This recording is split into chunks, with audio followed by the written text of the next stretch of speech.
Part 2. Black Maid greeted Korean Mafia boss's dad. Her Busan Dialect greeting had every guest frozen. 3 months. That's how long it takes to transform from invisible to indispensable. From a maid folding towels to an intelligence officer planning operations. From a woman with one purpose, revenge, to someone trying to build a future on the ashes of her past. They gave me an office on the 40th floor of Park Tower. Floor-to-ceiling windows. Custom furniture. Security clearance that makes seasoned enforcers nervous. All because I spoke Korean to an old man in a hotel corridor. All because I saved his life when bullets shattered glass and illusions of safety. If you were shocked by my true identity in Part 1, you won't believe what happens next. Like if you're excited to see how I navigate the dangerous world of the Korean Mafia. Comment your predictions about my relationship with Jung-ho. Subscribe for more stories about hidden strength behind invisible faces. I still keep my apartment in Queens. The maps are still on the walls. The surveillance equipment still hums through the night. Old habits don't die because someone gives you a corner office and a new title.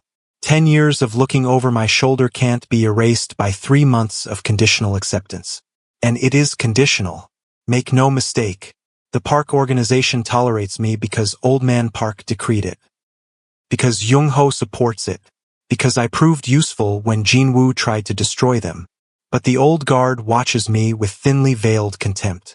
A black woman in their ranks. A foreigner with access to their secrets. An outsider wearing the name Park without sharing their blood. They whisper when I enter rooms. Switch from Korean to regional dialects they think I won't understand. Test my loyalty with small betrayals disguised as miscommunications. I pretend not to notice. I learned long ago that being underestimated is a tactical advantage. Last night, at a charity gala where the parks laundered influence alongside money, I wore Chanel and played translator for Jung-ho as he charmed politicians.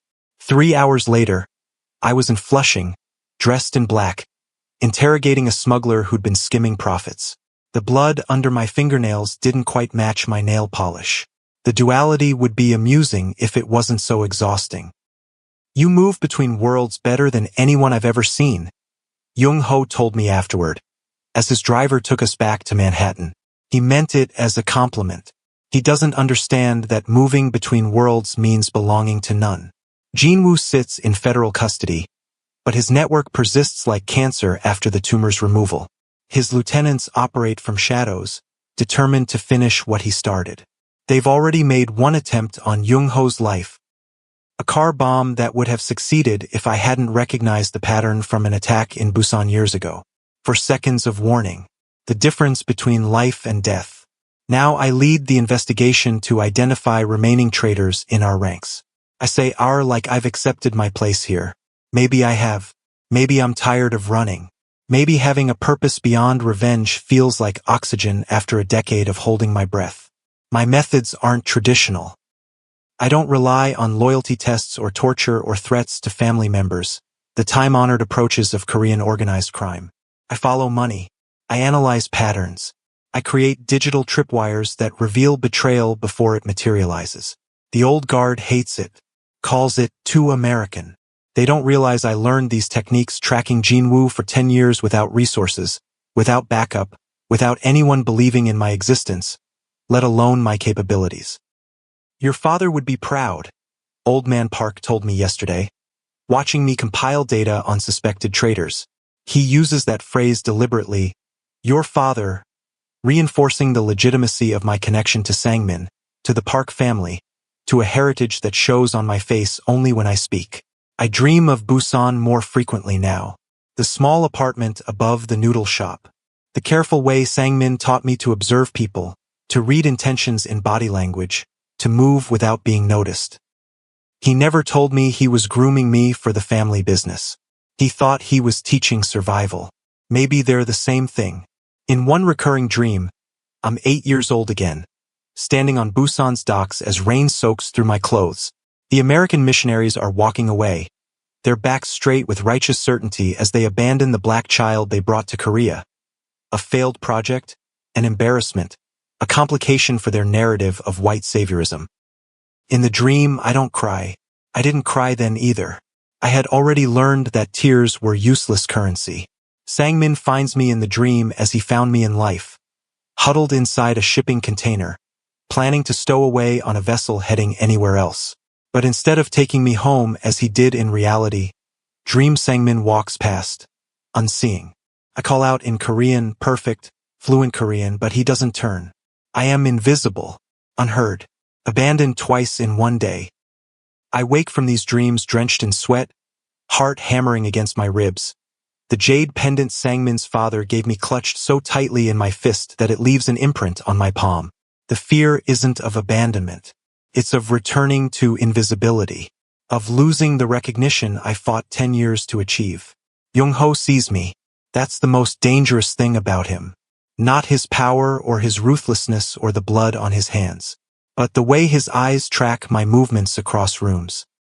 The way he listens when I speak. The way he remembers details I mention once in passing.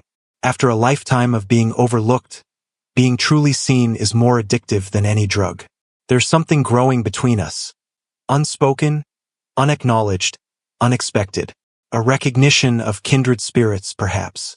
We're both products of brutal education. Both carrying legacies we didn't choose. Both more comfortable with strategy than emotion. Yesterday, he touched my wrist to get my attention during a meeting. A casual contact that shouldn't register. But my skin burned where his fingers rested, and when I looked up, his eyes held a question neither of us is ready to answer. Old Man Park watches these interactions with knowing eyes. He's become a strange sort of father figure, not replacing Sangmin, but offering a connection to him, to the culture that shaped half my identity, to traditions I embraced then buried during years of anonymity in America. He teaches me things Sangmin didn't have time to share. The proper way to pour tea for elders. The significance of family ancestral rites. The nuances of respect language that even fluent Korean speakers often miss. These lessons happen in private, away from the judgmental eyes of others who see my lessons as presumption rather than birthright. You are Korean in your heart, the old man told me last week. More so than some born here who've forgotten the old ways. The validation shouldn't matter. I'm 27 years old. I've survived abandonment, fire, loss, and a decade of solitary purpose. I shouldn't need an old criminal's approval to validate my identity. Yet his words filled cracks I didn't know still existed in the foundation of who I am. 2 days ago, everything changed again. I was tracing financial connections to one of Jinwoo's shell companies, searching for his remaining allies, when I found something unexpected. A payment from the shell company to New Life Ministries, the same missionary organization that brought me to Korea as a child, then abandoned me when I became inconvenient. The payment was made 19 years ago, exactly when I arrived in Busan. Attached was a scan of a handwritten receipt for services rendered in securing the package. My blood turned to ice in my veins as I stared at the document.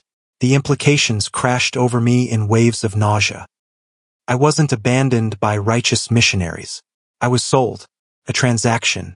A package delivered to Jinwoo's organization nearly 2 decades ago. But why? What value could an 8-year-old black girl have to Korean organized crime? I found more documents, transfers to an orphanage in Atlanta that closed 15 years ago. Records of 3 other children who disappeared from foster care, all within months of each other, all with the same destination. South Korea. All approximately my age. When Jung-ho found me in the office at 3 a.m., surrounded by printouts and empty coffee cups, my hands were shaking with rage, with questions, with the shattering of the narrative I'd built my entire identity upon. "What is it?" he asked, concern edging his voice when he saw my face. I showed him the documents wordlessly, watched understanding dawn in his eyes as he connected dots I was still struggling to comprehend. "Jinwoo was trafficking children," he said finally, "and you were one of them." "But why?" My voice cracked on the question. "What possible use?" "Organ harvesting," Jung-ho interrupted, his expression grim. "It was a rumor back then that Jinwoo had connections to black market transplant operations. Children from countries with poor record-keeping. Children no one would miss." The floor seemed to tilt beneath me. Then why am I still alive? Why was I left at the docks instead of... I couldn't finish the sentence. Couldn't vocalize the horror of what might have been my fate. Jung-ho's eyes softened with rare vulnerability. Because Sang-min found you first, he said simply. He interrupted whatever was supposed to happen next. The realization hit me with physical force. Sang-min didn't randomly discover an abandoned child. He intercepted human cargo.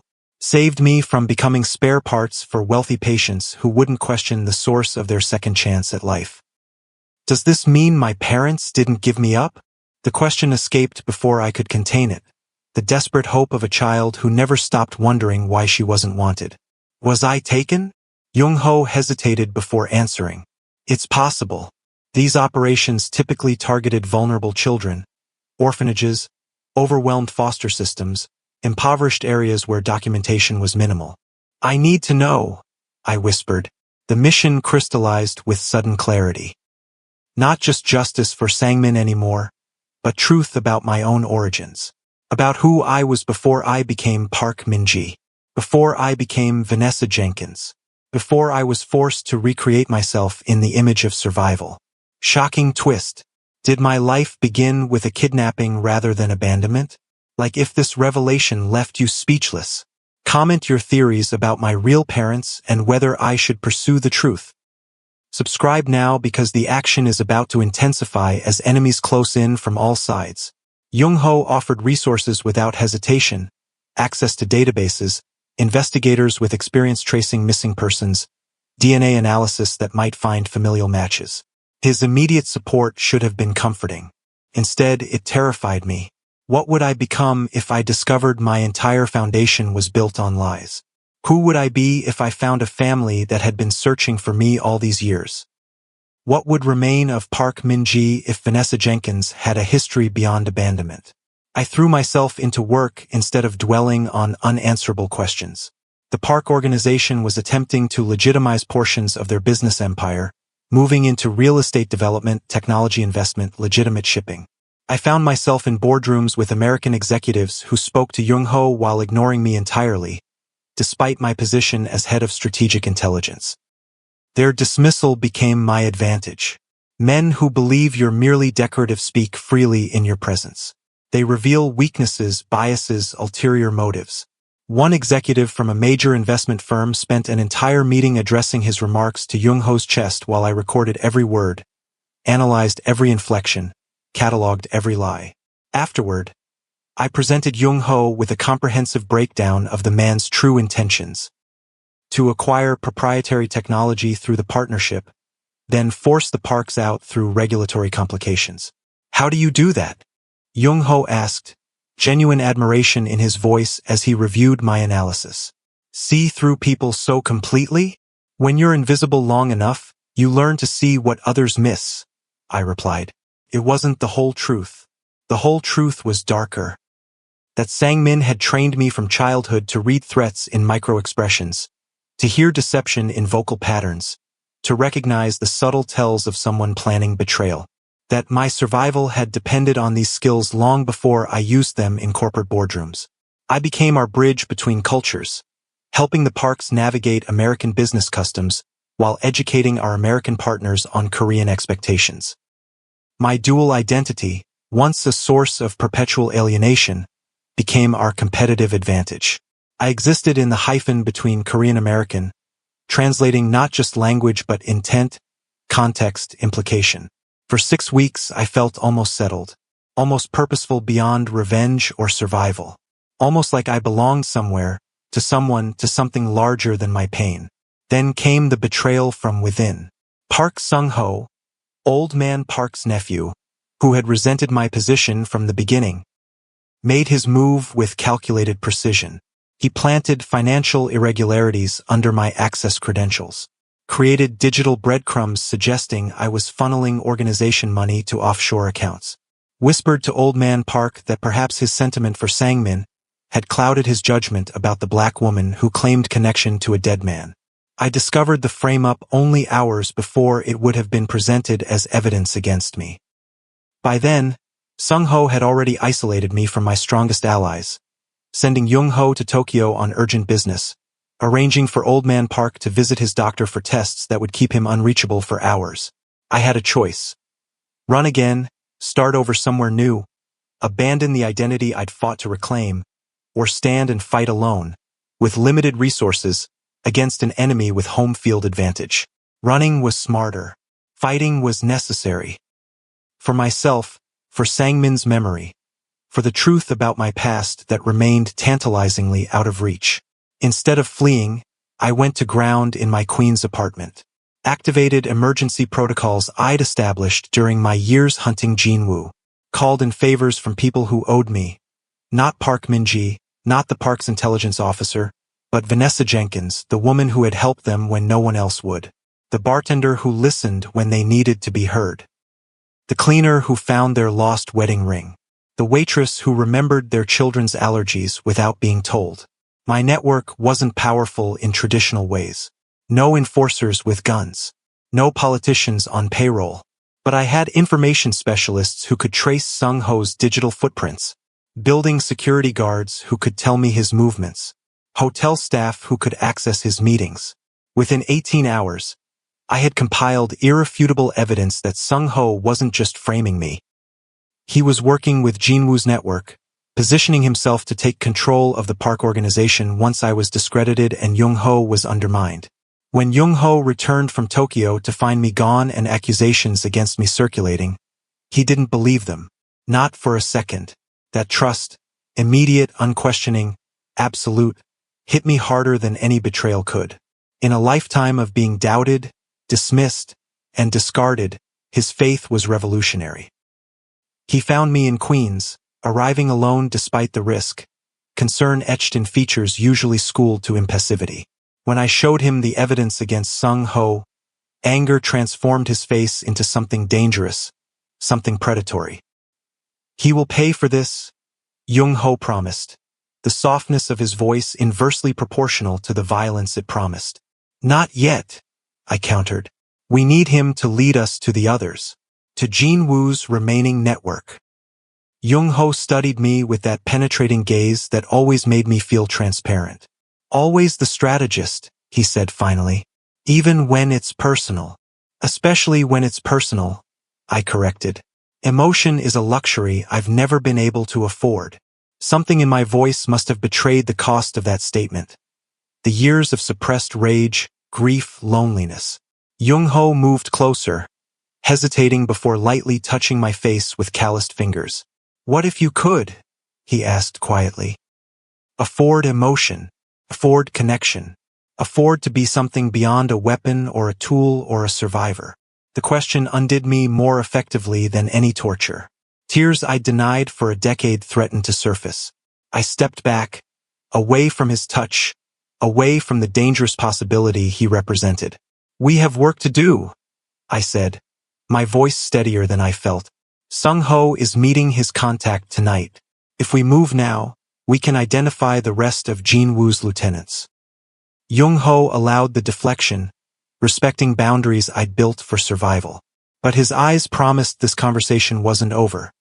Just postponed until survival wasn't our most pressing concern. We tracked Sung-ho to a private club in Koreatown. Watched as he met with 3 men Jung-ho identified as former associates of Jinwoo. Recorded their conversation with directional microphones as they discussed their next move. A plan so audacious it seemed impossible. They were going to break Jinwoo out during his upcoming prison transfer. The federal marshals responsible for the transfer had been compromised. The route had been leaked. A tactical team was in place. Once freed, Jinwoo would reclaim leadership of his organization and eliminate the parks once and for all. Starting with Old Man Park, then Jung-ho, saving me for last as an example of what happened to those who betrayed him. We had 48 hours to prevent a prison break, identify corrupt federal officials, neutralize a tactical team of unknown size, and expose Sung-ho's betrayal without destroying the Park family's reputation. Impossible odds, Jung-ho observed as we returned to his secure office to plan our countermove. I prefer to think of them as appropriate odds, I replied. Anything easier wouldn't be worthy of us. His smile, rare and transformative, flashed briefly. Us? He repeated, as if the word itself was significant. Perhaps it was. The next 2 days blurred into a continuous operation, identifying the compromised marshals, replacing them with our own people, changing the transfer route without alerting those who expected the original path. All while maintaining the illusion that Sung-ho's plot against me had succeeded, that I remained isolated and disgraced, that the park organization was vulnerable to attack. When the day of the transfer arrived, I took position on a rooftop overlooking the new route, rifle assembled with the precision Sangmin had drilled into me since I was old enough to hold one. Jung-ho coordinated from the ground, directing our forces with the calm authority that had made him his father's successor despite older, more traditional candidates. The attack came exactly as planned, but against the decoy transport following the original route. For 15 minutes, we watched through surveillance feeds as Jinwoo's forces engaged with empty vehicles and undercover agents. Then came the realization that they'd been duped, followed by frantic regrouping. Sung-ho, panicking as the operation collapsed, made a fatal error. He called the secondary team directly, revealing his involvement completely. We traced the call, identifying 3 more conspirators within the park organization and 2 federal agents on Jinwoo's payroll. The real prison transport, meanwhile, continued unimpeded to its destination, a higher security facility where Jinwoo would have fewer opportunities for external contact, fewer chances to rebuild his network from behind bars. We should have anticipated that Sung-ho, cornered and desperate, would lash out with the viciousness of a trapped animal. Should have protected Old Man Park more carefully. Should have remembered that betrayal from family cuts deeper than any enemy's blade. Sung-ho reached his uncle before we could warn the old man. Found him alone in his study, vulnerable despite the security outside his door. Drew a gun with the intention of eliminating the head of the family, creating chaos that might still allow him to escape the consequences of his actions.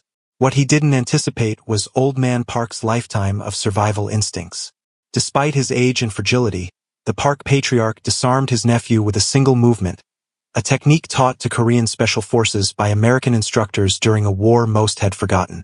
The gun discharged during the struggle, not finding its intended target in the old man's heart, but burying itself in his shoulder nonetheless. The gunshot brought security rushing in. Sung-ho was subdued, the old man rushed to private medical treatment, and a family crisis contained before it could become public knowledge. But the damage was done. Blood had been spilled by blood. The ultimate taboo in Korean family structures had been broken. I reached the hospital as surgeons worked to remove the bullet from Old Man Park's shoulder. Found Jung-ho in the private waiting room, his composed exterior masking the rage I could feel radiating from him like heat from banked coals. "He will die for this," Jung-ho stated when I entered. No greeting, no preamble, just cold certainty.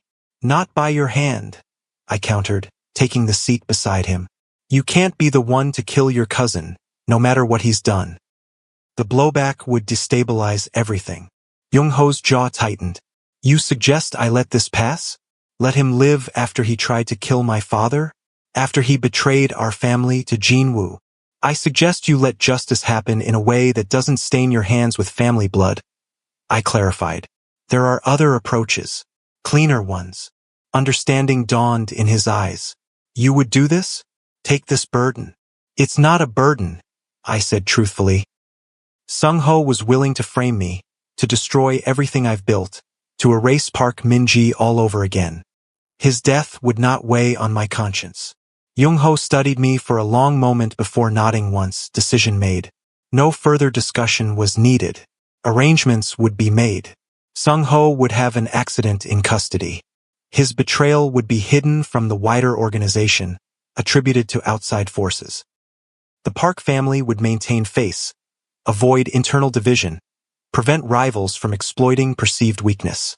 2 days later, as Old Man Park recovered under private medical care, I received the results of the DNA analysis Jung-ho had ordered. My genetic material compared against databases of missing persons, unsolved cases, familial searching. A match had been found. 98% certainty. April Jenkins, reported missing from a playground in Atlanta, Georgia, 19 years ago. Age 8. Presumed dead after extensive searching found no trace.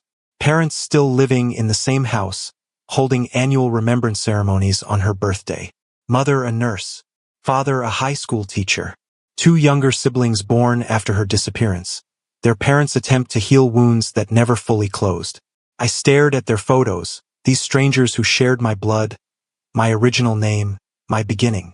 The mother whose eyes matched mine. The father whose smile I recognized from rare glimpses in mirrors. The siblings who had grown up with a ghost shadowing their existence. They had never stopped looking, never stopped hoping, never accepted that their daughter was gone forever. For 19 years they had maintained a website, followed leads, connected with families of other missing children. They had kept April Jenkins alive in their hearts while Vanessa Jenkins, my invented identity, moved through the world like a ghost. Jung-ho found me sitting in the dark, the file open before me, tears falling unchecked for the first time since the night I escaped the fire that claimed my Korean family. I don't know who I am anymore, I whispered as he knelt beside my chair. Park Min-ji, Vanessa Jenkins, April Jenkins, daughter of Sang-min, daughter of strangers who never stopped searching. Korean in my heart, American by birth.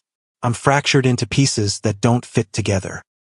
Then don't force them to fit, Jung-ho said gently, taking my hands in his. Be all of them, every piece, every contradiction, every complexity. How? The question contained all my fear, all my confusion, all my desperate need for solid ground beneath feet that had been running for so long. By accepting that identity isn't singular, it's accumulative, he replied. You aren't Korean or American. You're Korean and American. You aren't Sang-min's daughter or the Jenkins daughter. You're both. You haven't lost anything by discovering your origins. You've only gained context. His understanding, so complete, so accepting of my complexity, broke something open inside me. Not the controlled release of pressure I'd allowed myself in rare moments of vulnerability, but a complete collapse of the walls I'd built to contain my pain, my rage, my grief, my loneliness. I wept for the child taken from a playground, for the parents who searched empty streets calling a name I'd forgotten was mine, for the Korean family who died in flames because they protected me, for the decades spent pursuing vengeance instead of connection, for all the versions of myself lost to necessity and circumstance. Jung-ho held me through the storm, solid as bedrock, asking nothing, offering everything through his presence alone. When I finally quieted, exhausted by emotion too long contained, he helped me to the couch in my office, covered me with his jacket, and sat beside me until sleep claimed me. I dreamed of Busan again, but this time Sang-min found me in the shipping container, took my small hand in his calloused one, led me not to his home as he had in reality, but to an airport where my birth parents waited, arms outstretched, tears streaming down faces tight with worry and hope. She belongs with them, Dream Sang-min said in Korean. But she will always carry a piece of our country in her heart. I woke with clarity I hadn't felt in years. The path forward wasn't choosing between identities or loyalties or families. It was integrating all the fragments into something stronger than its individual components. Something unique, something whole. When I told Jung-ho my decision to contact my birth family while maintaining my position in the Park organization, he supported me without reservation. When I explained my plan to Old Man Park, still recovering from his wound, the elderly man nodded with understanding that transcended cultural differences. Family is not blood alone, he said, echoing wisdom Sang-min had shared with me years ago. It is choice, commitment, shared purpose. You honor both your families by embracing them equally. The Park organization evolved in the months that followed. My influence, American directness tempered by Korean respect for tradition, shaped approaches to both legitimate and shadow operations. We expanded technological capabilities, improved security protocols, developed intelligence networks that relied less on fear and more on mutual benefit. Jung-ho and I moved beyond professional partnership into something neither of us had anticipated finding, connection that honored strength rather than demanding weakness, respect that recognized darkness without requiring its dominance, understanding that saw complexity as valuable rather than problematic. The first time he kissed me was after a particularly challenging negotiation with Japanese counterparts. A moment of shared triumph that transformed into something electric, inevitable, necessary. There was no hesitation, no uncertainty, just recognition that this had been building since I'd tackled his father to safety as bullets shattered hotel windows. 3 months later, Old Man Park hosted a private ceremony at his estate outside Seoul. Not a wedding. We weren't ready for that level of formality, but a declaration of intent, of commitment, of chosen family. Before the organization's most trusted members, I was formally acknowledged as Park Sang-min's daughter, and heir to his position within the family structure. I wore traditional Korean formal wear, a modernized hanbok in deep blue silk, but kept my hair in bantu knots, a deliberate honoring of both heritages. Jung-ho stood beside me, his presence an anchor as always, his pride evident in the rare softness of his expression. Afterward, I visited Sang-min's memorial alone, kneeling before his photograph as incense curled toward the ceiling. In Busan Dialect, the language of his heart, of my second birth, I told him about finding my American family. About building connection with the parents who had searched for me through years of emptiness. About siblings who welcomed the sister they had known only through stories and fading photographs. I told him about maintaining my position with the Parks while establishing relationships with the Jenkins family. About the complexity of belonging to two worlds, two families, two traditions. About finding strength in integration rather than separation. You saved me twice, I whispered to his image. First from the docks, then from Jean Woo's organization. Without you, I would not have survived to find my way back to my first family. Without your training, I could not protect my chosen family. You are the bridge between my worlds, and I honor that connection with every breath. As I lit the final stick of incense, my phone vibrated with an incoming message. Unknown number. No identifying information, just an image and a text. The image, a playground in Atlanta. The same playground from which April Jenkins had vanished 19 years earlier. The text, they didn't just take you, they took all of us. The operation was bigger than Jean Woo, deeper than you've discovered. I know because I was there. I know because I helped plan it. I know because I've been watching you since you escaped. We need to talk. I stared at the message, possibilities exploding through my mind like shrapnel. Not just me. Not just Jean Woo. A larger operation. Multiple children. A conspiracy that spanned decades and continents.